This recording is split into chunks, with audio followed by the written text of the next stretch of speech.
تو قرآن کے نزول کے یہ دو مراحل ہیں.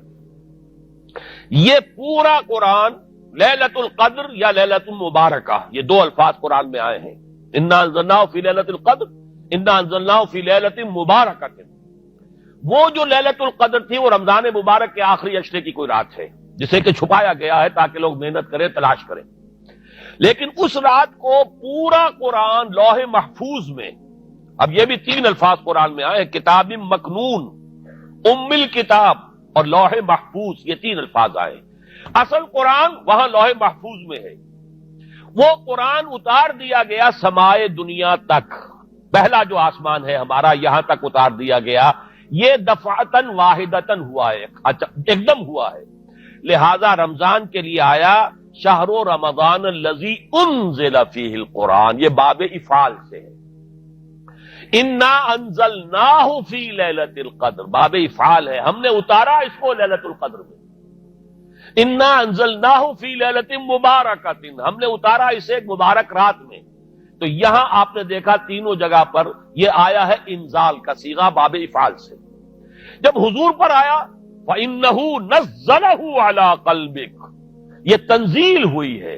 نَحْنُ نَزَّلْنَا عَلَيْكَ الْقُرْآنَ تَنزِيلًا، اے محمد آپ پر ہم نے قرآن اتارا ہے تھوڑا تھوڑا کر کے، نجمن نجمن، آیتیں پھر آیتیں پھر آیتیں آ گئیں، پورا قرآن نہیں اتارا ہے.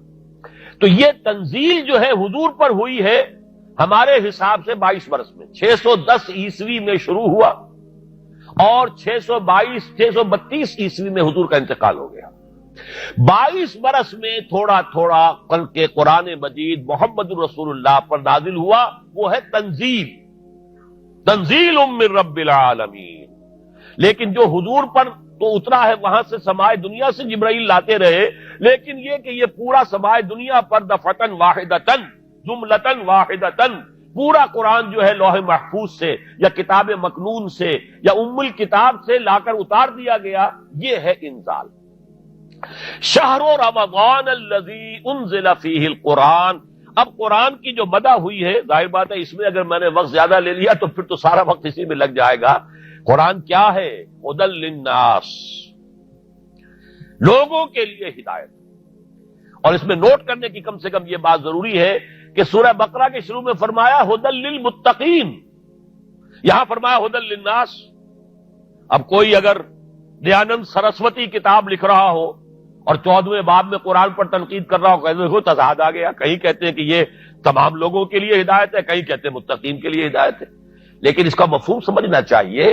قرآن اپنی جگہ پر ہدی للناس ہے، تمام انسانوں کے لیے ہدایت، ہر دور کے انسانوں کے لیے ہدایت ہے، مکمل ہدایت.